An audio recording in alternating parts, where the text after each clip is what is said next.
नमस्कार दोस्तों। इस वीडियो को शुरू करने से पहले मैं आपसे एक सीधा सवाल पूछना चाहता हूं। क्या कभी आपने सोचा है, अगर किसी लड़की को सिर्फ इसलिए मिटा दिया जाए क्योंकि वो पढ़ना चाहती थी, अगर किसी मासूम को अपनी चीखों समेत कुएं में फेंक दिया जाए और फिर गांव की मिट्टी, अफसर, पंचायत सब चुप हो जाएं, तो क्या वो लड़की वाकई खत्म हो जाती है, या फिर वो अपने साथ हुई हर नाइंसाफी को सीने में दबाए चुपचाप लौटने की तैयारी करती है? आज की कहानी किसी सुपर हीरो की नहीं है। ये कहानी है उस लड़की की जिसे बलात्कार के बाद मरा समझकर फेंक दिया गया था।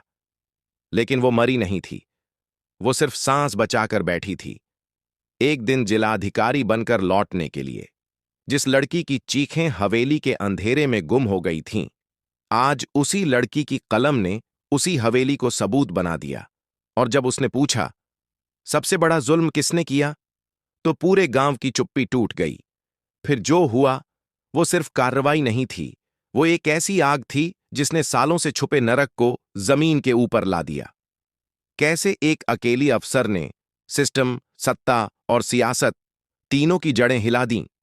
कैसे 25 साल बाद एक मरी हुई बच्ची ने उन दरिंदों को उसी जगह फांसी तक पहुंचाया जहां उन्होंने उसे मरा समझकर फेंका था। जो आप आज इस वीडियो में सुनने जा रहे हैं, वो कोई रिपोर्ट नहीं, वो एक रूह की वापसी है। वो एक धीमा मगर अडिग बदला है, जो ये साबित करता है कि जिन्हें हम कमजोर समझते हैं, असल में वही वो तूफान होते हैं जो लौटते हैं तो हिसाब पूरा करके जाते हैं। साल 1999 की होली थी, लेकिन राघवपुर जिले के छोटे से गांव सीतापुर में उस दिन रंग नहीं, स्याही बिखरी थी। हर घर में अबीर गुलाल तो था, मगर हवा में कोई अजीब सी घुटन थी। और उस घुटन के बीच एक छोटी सी झोंपड़ी में एक बाप की सांसें थमी हुई थीं। नाम था सत्यपाल, गांव का एक गरीब मगर ईमानदार किसान। उसकी बीवी सुनीता के हाथ कांप रहे थे, क्योंकि उनकी 15 साल की बेटी अंजलि सुबह से घर नहीं लौटी थी। अंजलि सीतापुर की पहली लड़की थी जो स्कूल जाती थी। चेहरे पर आत्मविश्वास, आंखों में सपने और किताबों से दोस्ती, जैसे किसी दूसरी ही दुनिया की हो। गांव वाले अक्सर कहते थे, लड़की होकर इतना पढ़ना क्या जरूरी है, मगर सत्यपाल सीना चौड़ा करके कहता था, मेरी बेटी मास्टरनी नहीं बनेगी, अफसर बनेगी, अफसर। लेकिन गांव ऐसा था जहां लड़कियों की उड़ान से पहले ही पर काट दिए जाते थे। और अंजलि के सपनों पर सबसे पहले जिस नजर ने वार किया, वो था गांव का दबंग वीरेश ठाकुर। ठाकुर का नाम ही डर की तरह गूंजता था। उस समय वह सिर्फ जमींदार था, मगर उसके पास पुलिस से लेकर प्रधान तक की पहुंच थी। उसकी हवेली गांव के आखिरी सिरे पर थी, बड़ी, डरावनी, औरतों की चीखों से भरी हुई। उस होली की सुबह अंजलि स्कूल से लौटी तो उसका चेहरा बुझा बुझा था। सुनीता ने पूछा तो कुछ नहीं बोली, बस अपने कमरे में चली गई। दोपहर होते होते वह लापता थी। पहले पहल सबने यही सोचा कि कहीं सहेलियों के साथ होगी, फिर मन में डर आया, कहीं ठाकुर ने। सत्यपाल ने प्रधान से लेकर थाने तक दौड़ लगाई, लेकिन हर जगह एक ही जवाब, लड़की है, कहीं भाग गई होगी, ऐसा होता है गांव में। लेकिन कोई नहीं जानता था कि उस वक्त अंजलि कहां थी। और जब शाम ढलकर रात बन गई, तो सीतापुर की जमीन पर वो गुनाह हुआ जिसने एक जिंदगी नहीं, पूरे गांव की रूह को झकझोर दिया। वीरेश ठाकुर अपने 3 गुर्गों धनेश, कमलेश और चेतन के साथ अंजलि को हवेली में खींच कर ले गया। होली का शोर था, सब नशे में डूबे थे, और इस बीच हवेली के भीतर अंजलि की चीखें गूंज रही थीं। मगर उन चीखों को सुनने वाला कोई नहीं था। गांव वालों ने आवाज सुनी जरूर, मगर खिड़की बंद कर ली, क्योंकि ठाकुर के खिलाफ बोलना यानी मौत को बुलावा देना। अगली सुबह जब होली के रंग फीके पड़ने लगे, तब गांव के बाहर पुराने कुएं के पास कुछ बच्चे खेलते खेलते रुके।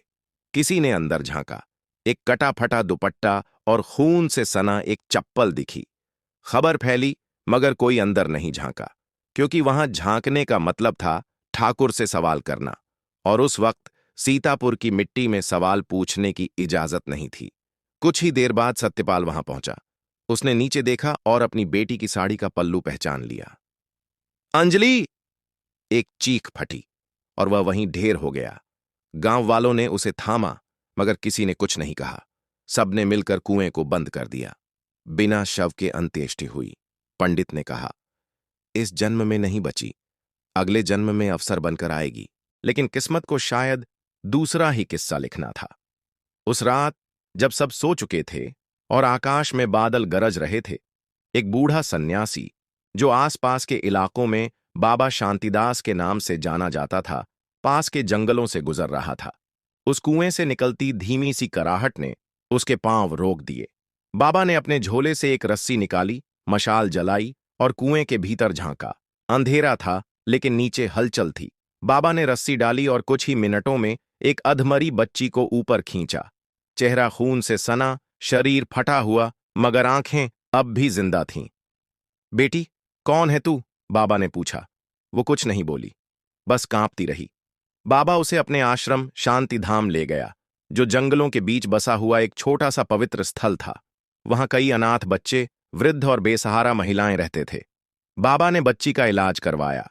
2 महीने तक वह बोल नहीं पाई, लेकिन धीरे धीरे उसके घाव भरने लगे। और जब पहली बार उसने अपना नाम बताया, अंजलि, तो बाबा ने मुस्कुराते हुए कहा, अब तेरा नाम आस्था है, क्योंकि तू सिर्फ एक देह नहीं बची है, तू अब एक विश्वास है। आस्था अब बोलने लगी थी, मगर बीते हुए पल उसकी नींदें हर रात चीरते थे। बाबा ने उसे शिक्षा दी, संयम सिखाया और सबसे बड़ी बात, बदला नहीं, न्याय की राह दिखाई। बेटी, वो लोग जिन्होंने तुझे मरा समझकर फेंक दिया, उन्हें बताना है कि तू मरी नहीं थी, बस वक्त ले रही थी। आस्था की आंखों में फिर से चमक आई। उसने पढ़ाई शुरू की, बेसिक शिक्षा से लेकर कॉलेज तक। वह बाकी लड़कियों से अलग थी, न सहेलियां, ना उत्सव, बस किताबें और अपने अंदर का सन्नाटा। साल बीतते गए, वह लगातार मेहनत करती रही। बाबा ने हर कदम पर उसका साथ दिया, कभी एक शब्द में, कभी एक मौन में। और एक दिन जब उसने यूपीएससी का फॉर्म भरा, बाबा ने माथे पर हाथ रखते हुए कहा, इस बार तेरा नाम नहीं, तेरा वजूद पेपर में आएगा। उसने पहले प्रयास में असफलता देखी, मगर हार नहीं मानी। दूसरे प्रयास में वह पास हुई, मगर रैंक कम आई। लेकिन तीसरी बार, साल 2024 में, जब आस्था ने 9वीं रैंक पाई और अखबारों में तस्वीर छपी, तो शांतिधाम के हर पेड़ ने हवा में नृत्य किया। बाबा ने उसे गले लगाया, मगर आंखें भीग गईं। अब तेरा सफर शुरू हुआ है, आस्था। अब तू हर उस बेटी की आवाज है जिसे कभी दबा दिया गया था। उसे ट्रेनिंग के लिए भेजा गया और फिर कुछ महीनों बाद उसकी नियुक्ति हुई, बिहार के एक जिले में। नाम था राघवपुर। पोस्टिंग लेटर हाथ में आया तो दिल खुशी से भर गया, मगर जब जिले का नाम देखा, एक ठंडी लहर उसके शरीर में दौड़ गई। राघवपुर, वही जिला, वही जमीन जहां उसकी चीखें दबी थीं, जहां एक कुएं में उसका अतीत छुपा था। और इसी के साथ कहानी अब उस मोड़ पर पहुंच रही थी जहां बचपन की कराह अब अफसर की गूंज बनने वाली थी। राघवपुर जिले का नाम सुनते ही आस्था के हाथ कांप गए। वह फाइल को बार बार पलट कर देखती रही, मानो कोई गलती हुई हो। लेकिन नहीं, सब कुछ सही था। नियुक्ति पत्र साफ कह रहा था, जिलाधिकारी, राघवपुर जिला, बिहार। उसका मन एक पल को ठहर गया। चेहरा सीधा था, मगर आत्मा अंदर से कांप रही थी। वह बिस्तर पर बैठ गई, हाथों में चेहरा छिपा लिया। लेकिन फिर अचानक, जैसे किसी अदृश्य शक्ति ने उसकी पीठ पर हाथ रखा हो, वो उठी, आईने के सामने खड़ी हुई और खुद से बोली, अब डरने का नहीं, लौटने का वक्त है। अब तुम वही अंजलि नहीं, तुम आस्था हो। अब तुम डीएम हो। जैसे ही उसने जिला मुख्यालय में कदम रखा, पुराने दृश्य उसकी आंखों के सामने आने लगे। होली के रंग, कुआं, पिता की चीख और वो अंधेरा जिसमें वह दबी थी। मगर अब हर कदम नापतोल कर रखना था। उसके अधीन अधिकारी, सचिव, सुरक्षा स्टाफ, सब उसकी एक एक हरकत को गौर से देख रहे थे। पर उन्हें क्या पता था कि इस नए डीएम की नजर किसी विकास योजना पर नहीं, बल्कि एक बहुत पुराने अधूरे न्याय पर टिकी थी। पहले ही दिन ऑफिस में बैठते ही जो पहली फाइल टेबल पर आई, वो थी सीतापुर पंचायत सड़क निर्माण योजना।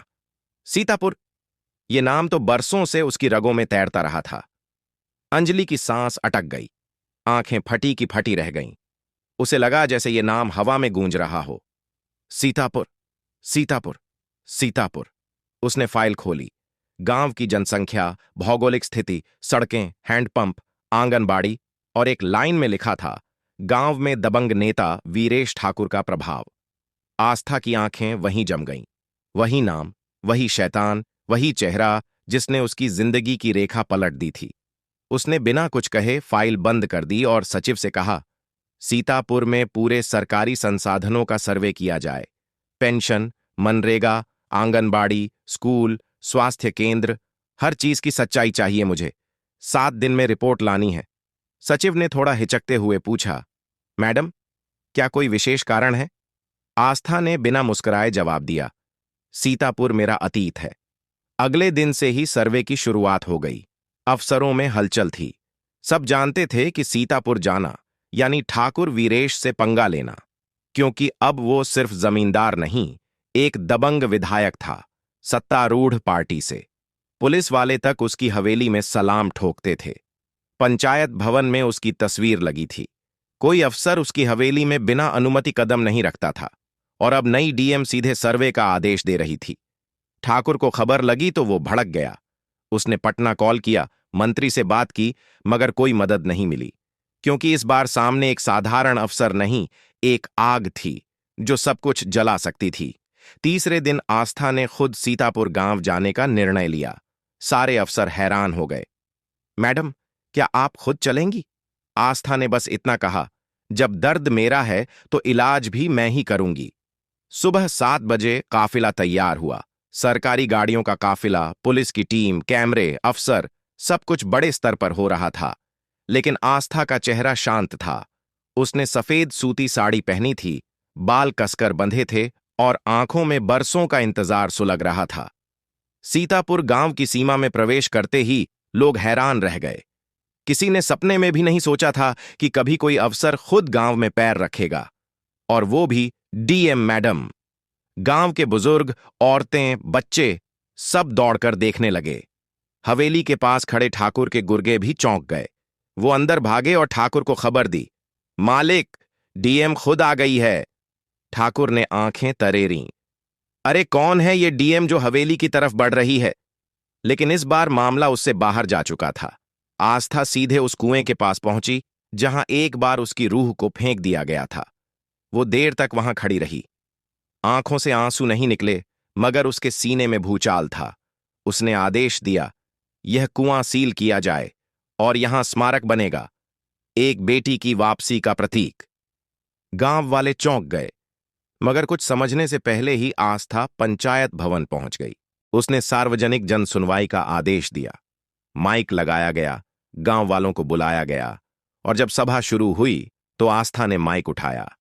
आपके गांव में सबसे बड़ा अन्याय किसने किया है? खुलकर बोलिए।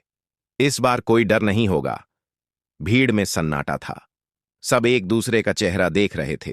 किसी के होंठ कांप रहे थे, किसी की आंखें झुकी थीं। तभी भीड़ से एक कांपती आवाज आई, मैडम, ठाकुर वीरेश। सन्नाटा टूट गया। फिर एक और आवाज, वो हमारी बहनों को उठाता था। फिर तीसरी, कई लड़कियां गायब हुईं, कोई वापस नहीं लौटी। अब सच्चाई खुलने लगी थी। आस्था ने उठकर कहा, अब वक्त आ गया है कि हवेली की खुदाई हो। अगर जमीन के नीचे कुछ छिपा है तो उसे निकालना ही होगा। हुक्म हुआ। ठाकुर विला में खुदाई के लिए जेसीबी भेजे गए। पुलिस सुरक्षा में कार्य शुरू हुआ। ठाकुर ने कोर्ट जाने की धमकी दी, मगर आस्था ने कहा, अगर कोई बेकसूर है तो डर क्यों रहा है? जब खुदाई शुरू हुई तो पहले पहले कुछ नहीं मिला। सब चुप थे। लेकिन फिर एक जगह से टूटी चूड़ियां मिलीं, फिर एक छोटी बच्ची का फ्रॉक, फिर एक और जगह से कुछ नरकंकाल के टुकड़े, और अंत में एक लोहे का संदूक जिसमें कपड़े, टूटे खिलौने, राखियां और बालों के गुच्छे थे। गांव दहल गया। औरतें चीखने लगीं, कुछ बेहोश हो गईं। आस्था वहीं खड़ी रही, पत्थर की तरह, लेकिन उसकी आंखों से आंसू बह निकले। उसने माइक उठाया और कहा, अब यह हवेली सबूत बनेगी और ये दरिंदा इसी हवेली में बंद रहेगा। पूरा गांव थर्रा उठा। ये शुरुआत थी, अब कहानी बदलने लगी थी। अब डरने की बारी ठाकुर की थी। जब हवेली के नीचे से पहला नरकंकाल निकला था, तभी मानो सीतापुर की मिट्टी ने कराहना शुरू कर दिया था। एक एक फावड़ा उस जमीन में पड़ा जरूर, लेकिन उसकी गूंज पूरे गांव की आत्मा में महसूस हो रही थी। हर मलबे के नीचे से एक इतिहास निकल रहा था, वो इतिहास जिसे दबाया गया, मिटाया गया और सबसे भयानक, भुला दिया गया। आस्था वहीं खड़ी रही, आंखें गड़ाए खुदाई देखती रहीं, जैसे हर कंकाल से वो अपनी अधूरी यादों को जोड़ रही हो। खुदाई जारी रही और एक एक करके वहां से कुल 8 नर कंकाल निकले, अलग अलग उम्र की लड़कियों के। किसी की कलाई में राखी बंधी हुई थी, किसी के बाल अब भी बंधे थे। एक जगह से एक पुराना स्कूल बैग मिला, उस पर नाम था पूजा कुमारी, कक्षा 5। भीड़ में एक बूढ़ी औरत फूट फूट कर रोने लगी। यही मेरी पूजा थी मैडम, 10 साल की थी। होली के बाद कभी नहीं लौटी, सब कहते थे भाग गई। आस्था की आंखों में आंसू छलक आए, लेकिन चेहरा अब भी शांत था। उसने औरत को कंधे से पकड़ा और कहा, अब आपकी बेटी को इंसाफ मिलेगा। खुदाई 2 दिन चली। पूरे गांव को सील कर दिया गया था। मीडिया, पुलिस, फोरेंसिक सब मौजूद थे। सरकार की नजरें अब इस गांव पर थीं और सबसे ज्यादा दबाव था वीरेश ठाकुर पर, जो हवेली के भीतर बैठा, कभी जमीन को घूरता, कभी दीवार को। आस्था ने दोपहर को आपातकालीन बैठक बुलाई। सभी बड़े अफसर, एसपी, डीएसपी, एसडीओ सब मौजूद थे। उसने सीधा सवाल पूछा, इस हवेली से 8 बच्चियों की लाशें मिली हैं, ये कैसे छुपा रहा इतने साल? क्या पुलिस, प्रशासन, पंचायत सब आंखें मूंदे बैठे थे? कोई जवाब नहीं दे सका, सबने सिर झुका लिया। आस्था ने कहा, अब यह सिर्फ हत्या नहीं है, यह प्रशासनिक अपराध भी है और हर उस अफसर पर कार्रवाई होगी जिसने इस अपराध को ढकने का काम किया। उसने आदेश दिया, ठाकुर वीरेश को तत्काल हिरासत में लिया जाए और उसके खिलाफ धारा 376 डी, 302, 201, 120 बी के अंतर्गत मुकदमा दर्ज हो। पुलिस पहले तो हिचकी, कोई भी सीधे ठाकुर के पास जाने को तैयार नहीं था, क्योंकि ये वही ठाकुर था जिसके गेट पर थानेदार जूते उतार कर अंदर जाते थे। मगर आस्था ने एक लाइन में सब कुछ साफ कर दिया, अगर कोई अफसर नहीं जाएगा तो मैं खुद जाऊंगी। अब सब समझ चुके थे, ये अफसर कोई आम कागजों की डीएम नहीं, ये जिंदा जलते हुए जंगल से निकली एक आग है। तीसरे दिन पुलिस और मजिस्ट्रेट लेकर आस्था खुद ठाकुर विला पहुंची। हवेली अब वीरान सी लग रही थी। गेट पर खड़े गुर्गों को दूर हटाया गया। अंदर प्रवेश करते ही एक अजीब सी सड़ांध आई, जैसे भीतर से हवेली ही चीख रही हो। ठाकुर सोफे पर बैठा था, आंखों में घमंड अब भी था। उसने आस्था को देखते ही कहा, मैडम, आपने मेरी हद पार कर दी है। आस्था झुकी, उसकी आंखों में आंखें डालकर बोली, तेरे पास अब कुछ नहीं है, क्योंकि मैं वही अंजलि हूं जिसे तूने मरा समझा था, और मैं अब तेरे खिलाफ हर वो दरवाजा खोलूंगी जो तूने बंद किया था। ठाकुर की मुस्कान अब लहरों की तरह टूटने लगी। आस्था ने फिर जेलर से कहा, कल से इसे आम कैदी की तरह रखा जाए, कोई वीआईपी सुविधा नहीं, वही खाना, वही चटाई, वही अंधेरा। फैसला हो चुका था। अब बारी थी फैसले की घोषणा की, जो पूरे राज्य के लिए नजीर बनता। फैसले की घड़ी अब नजदीक थी। पूरे सीतापुर से लेकर राजधानी पटना तक सिर्फ एक ही चर्चा थी, क्या ठाकुर और उसके गुर्गों को फांसी मिलेगी? गांव में बूढ़े बच्चे तक कोर्ट के अपडेट जानने को बेचैन थे। मीडिया लगातार लाइव रिपोर्टिंग कर रही थी। हर चैनल पर आस्था की तस्वीर थी। डीएम आस्था, एक महिला अफसर जो पूरे सिस्टम से भिड़ गई। लेकिन इस शोर के बीच आस्था पूरी तरह शांत थी।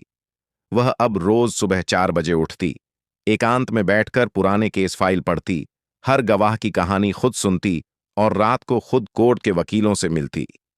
वह जानती थी कि ठाकुर के पीछे एक माफिया नेटवर्क है जो पैसों से, धमकी से, डर से कानून को झुका सकता है। लेकिन वह झुकने वाली नहीं थी। सीबीआई और सीआईडी की टीमों ने जो खुलासे किए थे वे किसी बवंडर से कम नहीं थे। सीबीआई की अंतिम रिपोर्ट में कहा गया था, वीरेश ठाकुर के खिलाफ सिर्फ बलात्कार, हत्या या अवैध जमीन कब्जा ही नहीं, बल्कि हथियार तस्करी, फर्जी रजिस्ट्री, नक्सलियों को फंडिंग, यहां तक कि अफसरों की ट्रांसफर पोस्टिंग में दलाली का सीधा लिंक है। इस रिपोर्ट के साथ 92 पन्नों की चार्जशीट कोर्ट में जमा की गई। इसमें एक एक दिन की history, call record, WhatsApp chat, video photographs, गवाहियों के बयान दर्ज थे। यह अब कोई सामान्य केस नहीं था। यह पूरा सिस्टम था जो वर्षों से सीतापुर और आसपास के गांवों को चूस रहा था।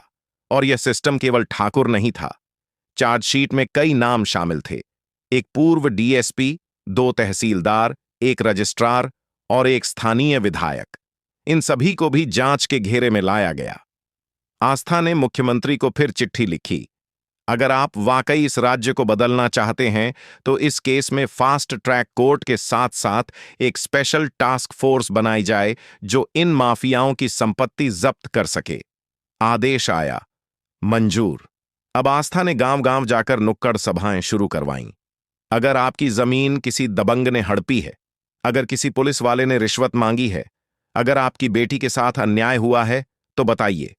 अब ये वो सरकार नहीं है जो आपकी आवाज दबाए। और लोग आने लगे। सीतापुर में एक अलग हेल्प डेस्क शुरू हुआ, जहां एक सप्ताह में 632 शिकायतें दर्ज हुईं। जमीन कब्जा, छेड़खानी, फर्जी रजिस्ट्री, सरकारी योजनाओं में गड़बड़ी। आस्था ने हर शिकायत पर सीधा कार्रवाई का आदेश दिया। इस बीच ठाकुर की हवेली पर रेड पड़ा। वहां से 4 रजिस्ट्री बही, 2 रिवॉल्वर, एक लैपटॉप और 5 ब्लैकमेलिंग वीडियो मिले, जिनमें गांव की मासूम लड़कियों को धमकाकर जबरन बयान दिलवाए जा रहे थे। इन वीडियो को कोर्ट में पेश किया गया। अब हर जुर्म के पीछे सीधा सबूत था। जेल में ठाकुर की हालत बदल चुकी थी। ना वकील मिलने को तैयार थे, ना पुराने साथी। उसे अब आम कैदी की तरह गालियां पड़ती थीं। एक बार जेलर ने बताया, ठाकुर रातों को नींद में चिल्लाता है, अंजलि, कुआं, राखी। अब उसका घमंड दरक रहा था। और फिर आया वो दिन जब कोर्ट ने अंतिम सुनवाई की तारीख घोषित की।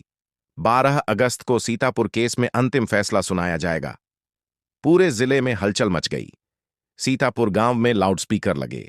पंचायत भवन में प्रोजेक्टर लगाया गया ताकि कोर्ट का फैसला लाइव सुना जा सके। आस्था उस दिन बेहद शांत थी। उसने सफेद सूती साड़ी पहनी, बिना मेकअप, सिर्फ माथे पर एक काली बिंदी। वह कोर्ट पहुंची, साइलेंट मोड में, लेकिन आंखों में पूरा इतिहास लिए। अदालत खचाखच भरी थी। एसपी को खुद डीएम आस्था ने तलब किया। मीटिंग के दौरान उसने कहा, तीनों को ट्रैक करो। अगर कहीं पुलिस मिली भगत है तो मैं खुद जांच करूंगी। पुलिस ने टीमें बनाई। टावर लोकेशन ट्रेस हुए। पुराने जान पहचान वालों से पूछताछ हुई। जल्द ही खबर आई, धनेश राजस्थान के उदयपुर में देखा गया है। कमलेश ने कृष्णपुरी के घाटों पर साधु का भेष धर रखा है और चेतन नेपाल बॉर्डर के पार विदेश नगर में छिपा है। तीनों की तलाश शुरू हुई और अब कहानी ने एक नया मोड़ लिया।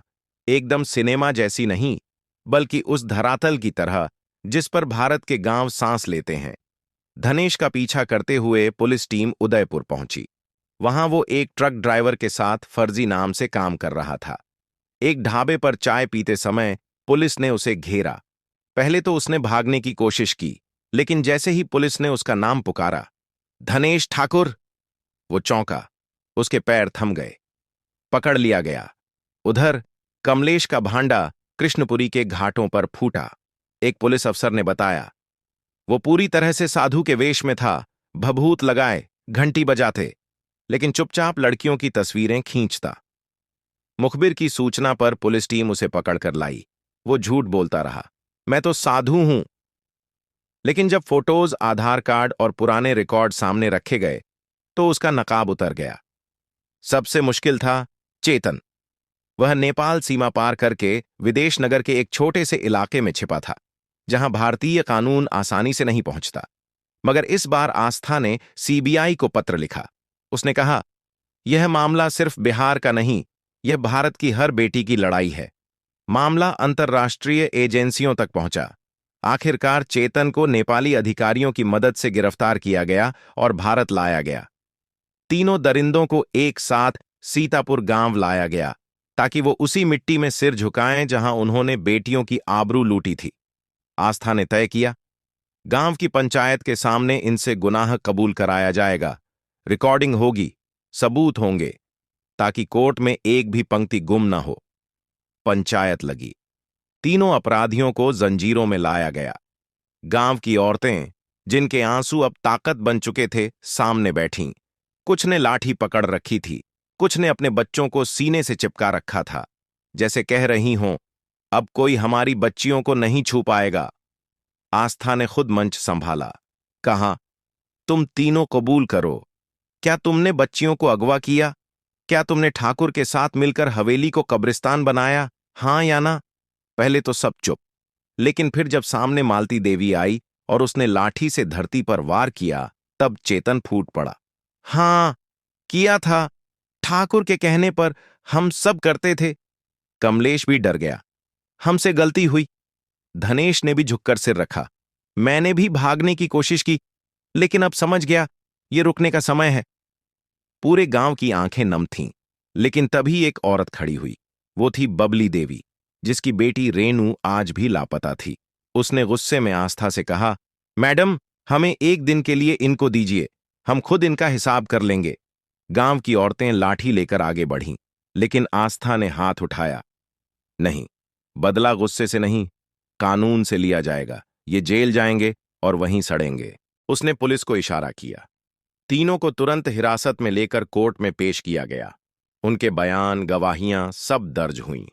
और अब कोर्ट की सुनवाई की घड़ी नजदीक आ रही थी।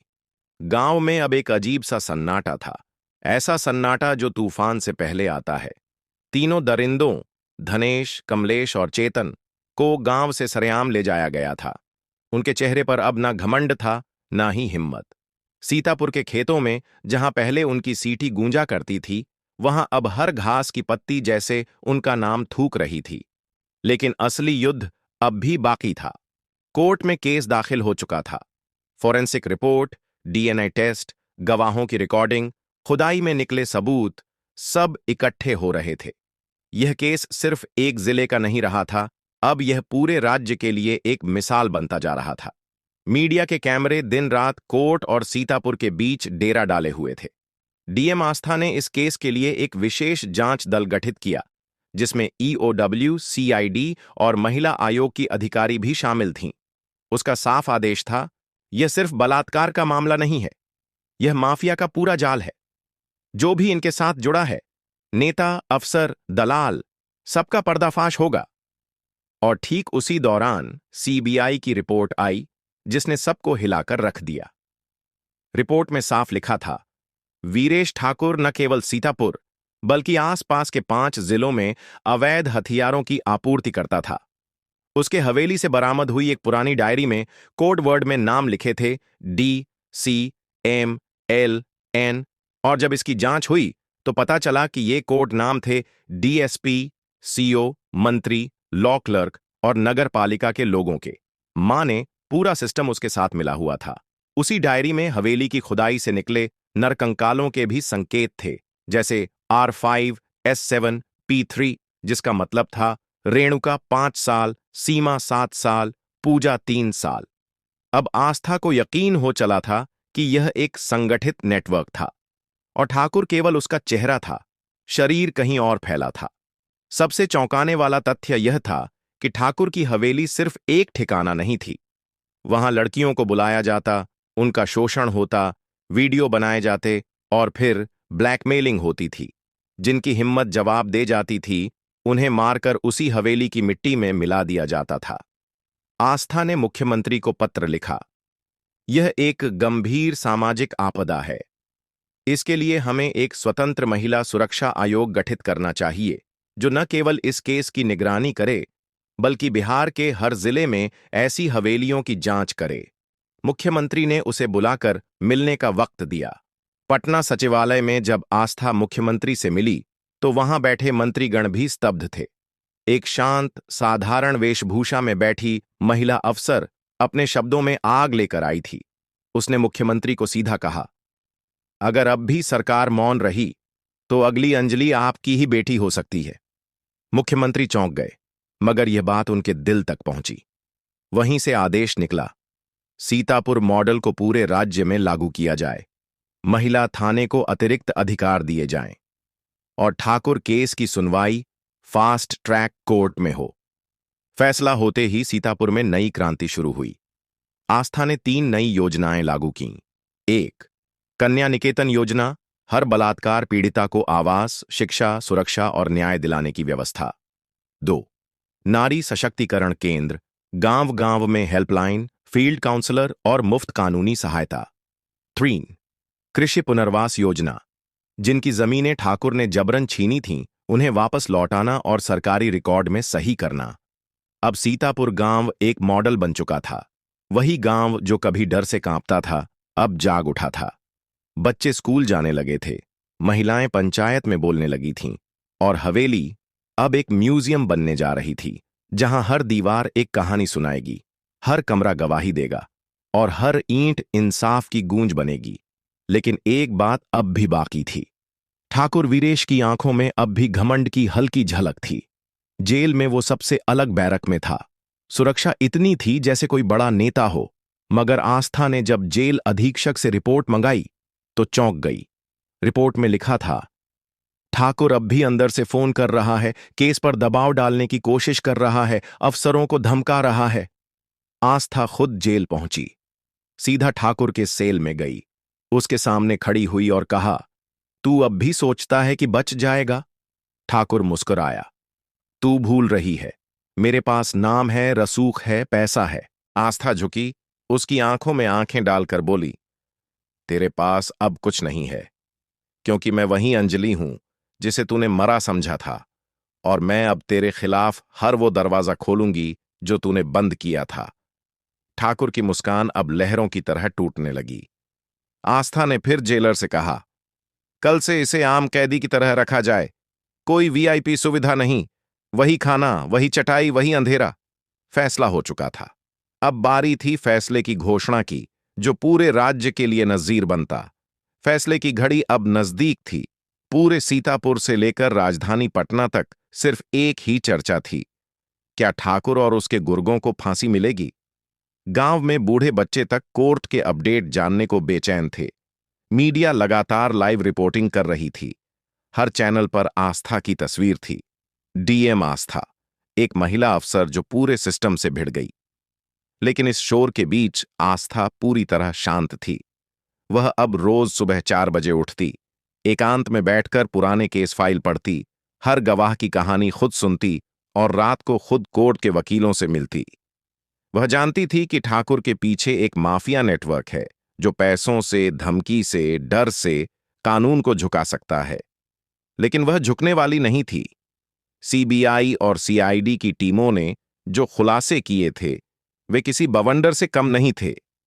सीबीआई की अंतिम रिपोर्ट में कहा गया था, वीरेश ठाकुर के खिलाफ सिर्फ बलात्कार, हत्या या अवैध जमीन कब्जा ही नहीं, बल्कि हथियार तस्करी, फर्जी रजिस्ट्री, नक्सलियों को फंडिंग, यहां तक कि अफसरों की ट्रांसफर पोस्टिंग में दलाली का सीधा लिंक है। इस रिपोर्ट के साथ 92 पन्नों की चार्जशीट कोर्ट में जमा की गई। इसमें एक एक दिन की history, call record, WhatsApp chat, video, photographs, गवाहियों के बयान दर्ज थे। यह अब कोई सामान्य केस नहीं था। यह पूरा सिस्टम था, जो वर्षों से सीतापुर और आसपास के गांवों को चूस रहा था। और यह सिस्टम केवल ठाकुर नहीं था। चार्जशीट में कई नाम शामिल थे, एक पूर्व डीएसपी, 2 तहसीलदार, एक रजिस्ट्रार और एक स्थानीय विधायक। इन सभी को भी जांच के घेरे में लाया गया। आस्था ने मुख्यमंत्री को फिर चिट्ठी लिखी, अगर आप वाकई इस राज्य को बदलना चाहते हैं तो इस केस में फास्ट ट्रैक कोर्ट के साथ साथ एक स्पेशल टास्क फोर्स बनाई जाए जो इन माफियाओं की संपत्ति जब्त कर सके। आदेश आया, मंजूर। अब आस्था ने गांव-गांव जाकर नुक्कड़ सभाएं शुरू करवाईं। अगर आपकी जमीन किसी दबंग ने हड़पी है, अगर किसी पुलिस वाले ने रिश्वत मांगी है, अगर आपकी बेटी के साथ अन्याय हुआ है, तो बताइए। अब ये वो सरकार नहीं है जो आपकी आवाज दबाए। और लोग आने लगे। सीतापुर में एक अलग हेल्प डेस्क शुरू हुआ, जहां एक सप्ताह में 632 शिकायतें दर्ज हुईं। जमीन कब्जा, छेड़खानी, फर्जी रजिस्ट्री, सरकारी योजनाओं में गड़बड़ी। आस्था ने हर शिकायत पर सीधा कार्रवाई का आदेश दिया। इस बीच ठाकुर की हवेली पर रेड पड़ा। वहां से 4 रजिस्ट्री बही, 2 रिवॉल्वर, एक लैपटॉप और 5 ब्लैकमेलिंग वीडियो मिले, जिनमें गांव की मासूम लड़कियों को धमकाकर जबरन बयान दिलवाए जा रहे थे। इन वीडियो को कोर्ट में पेश किया गया। अब हर जुर्म के पीछे सीधा सबूत था। जेल में ठाकुर की हालत बदल चुकी थी। ना वकील मिलने को तैयार थे, ना पुराने साथी। उसे अब आम कैदी की तरह गालियां पड़ती थीं। एक बार जेलर ने बताया, ठाकुर रातों को नींद में चिल्लाता है, अंजलि, कुआं, राखी। अब उसका घमंड दरक रहा था। और फिर आया वो दिन जब कोर्ट ने अंतिम सुनवाई की तारीख घोषित की। 12 अगस्त को सीतापुर केस में अंतिम फैसला सुनाया जाएगा। पूरे जिले में हलचल मच गई। सीतापुर गांव में लाउडस्पीकर लगे। पंचायत भवन में प्रोजेक्टर लगाया गया ताकि कोर्ट का फैसला लाइव सुना जा सके। आस्था उस दिन बेहद शांत थी। उसने सफेद सूती साड़ी पहनी, बिना मेकअप, सिर्फ माथे पर एक काली बिंदी। वह कोर्ट पहुंची, साइलेंट मोड में, लेकिन आंखों में पूरा इतिहास लिए। अदालत खचाखच भरी थी। जज ने पूरी चार्जशीट, गवाहियां, medical report, videos, FIR, forensic report, सब कुछ ध्यानपूर्वक सुना और फिर कहा, यह मामला सिर्फ एक लड़की का नहीं, पूरे समाज की आत्मा का है। जब कानून की रक्षा करने वाले चुप थे, तब एक बेटी ने अपने आप को मिटाकर सच को जिंदा किया। यह मामला हमारे न्यायतंत्र की परीक्षा है। इसके बाद कोर्ट ने फैसला सुनाया। वीरेश ठाकुर, धनेश, कमलेश और चेतन को आईपीसी की धारा 302 हत्या, 376 डी सामूहिक बलात्कार और 201 सबूत मिटाना, 100 बी षड्यंत्र और पीओसीएसी की धाराओं में दोषी पाया गया है। इन्हें फांसी की सजा दी जाती है। पूरा कोर्ट रूम सन्न रह गया। फिर जैसे बिजली कड़कती है, वैसे ही बाहर बैठे लोगों में तालियों की गूंज उठी। सीतापुर गांव में लोग टीवी से चिपके हुए थे। जैसे ही फांसी का शब्द बोला गया, गांव की बूढ़ी मालती देवी की आंखों से आंसू बहने लगे। लेकिन इस बार ये आंसू दुख के नहीं, सुकून के थे। आस्था बाहर आई। पत्रकारों ने घेर लिया। किसी ने पूछा, मैडम, अब क्या करेंगी? उसने सिर्फ एक वाक्य कहा, अब सीतापुर की बेटियां डरकर नहीं, सीना तान कर स्कूल जाएंगी। वहीं जेल में ठाकुर ने पहली बार माफी मांगी। जेलर के सामने हाथ जोड़कर बोला, मुझे बचा लो। लेकिन अब कोई माफी नहीं थी।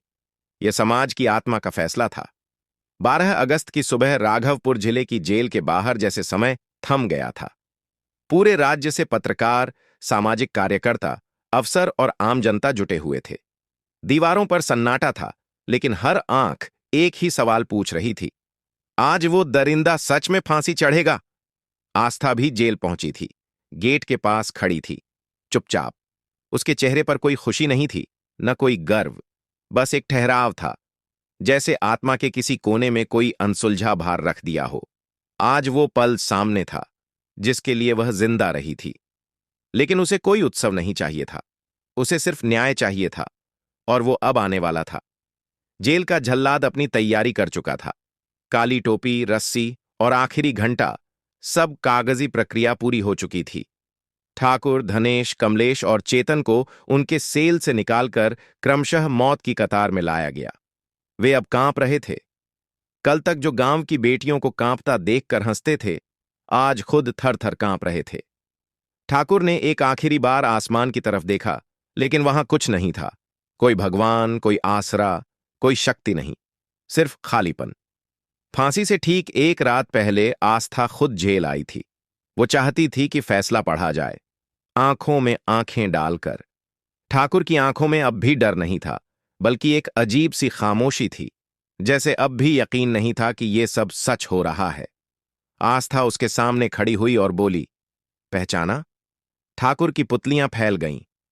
मैं वही अंजलि हूं, जिसे तूने मरा समझा था और कुएं में फेंक दिया था। उसका मुंह खुला रह गया, कुछ बोल नहीं पाया। उसकी सांस जैसे रुक गई। तेरे लिए मैं मरी हुई एक लाश थी, लेकिन मैं मिट्टी से नहीं, आग से उठी। तूने मेरी चीखें नहीं सुनी, मगर अब हर बेटी की आवाज तुझे आखिरी सांस तक सुनाई देगी। ठाकुर की आंखें झुक गईं। आस्था मुड़ी और चली गई। 13 अगस्त की सुबह ठीक 5 बजे जेल के अंदर लटकने की प्रक्रिया शुरू हुई। जल्लाद ने लीवर खींचा और चारों दरिंदे उस रस्सी पर झूल गए जिसे उन्होंने कभी दूसरों की गर्दनों के लिए बनाया था। जेल के बाहर भीड़ मौन थी। किसी ने ताली नहीं बजाई, किसी ने नारे नहीं लगाए, सिर्फ एक सन्नाटा था। जिसमें सैकड़ों औरतों की रूहें हल्की हो रही थीं। एक हवा चली, जैसे कई बरसों से रुका हुआ इंसाफ आज सांस ले रहा हो।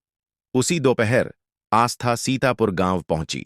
हवेली के सामने पंचायत लगी थी। लोग इंतजार कर रहे थे उस अफसर का, जो अब सिर्फ एक डीएम नहीं, बल्कि पूरे गांव की उम्मीद बन चुकी थी। आस्था मंच पर आई और बोली, अब कोई अंजलि मरी नहीं समझी जाएगी। अब हर बेटी अपने हक के लिए लड़ेगी। ये हवेली अब एक स्मारक बनेगी, नारी न्याय स्थल, जहां हर साल 13 अगस्त को उन बच्चियों को याद किया जाएगा जिनकी आवाजें कभी दबा दी गई थीं। गांव की औरतें उठीं। कुछ ने माथे पर चूमा, कुछ ने पांव छुए। एक बूढ़ी औरत बोली, बेटी, तू तो देवी बनकर आई है। आस्था मुस्कुराई, नहीं माई, मैं देवी नहीं हूं। मैं सिर्फ एक आवाज हूं, हर उस औरत की जिसे तुमने आज अपनी चुप्पी से मुक्त किया है। वहीं मंच के नीचे एक छोटी बच्ची खड़ी थी, फटे सलवार में, आंखों में चिंगारी लिए। आस्था उसके पास गई और पूछा, नाम क्या है? बच्ची बोली, अंजलि। आस्था की आंखें नम हो गईं। उसने बच्ची को गोद में उठा लिया और कहा, अब कोई अंजलि कुएं में नहीं गिरेगी, अब हर अंजलि उड़ान भरेगी।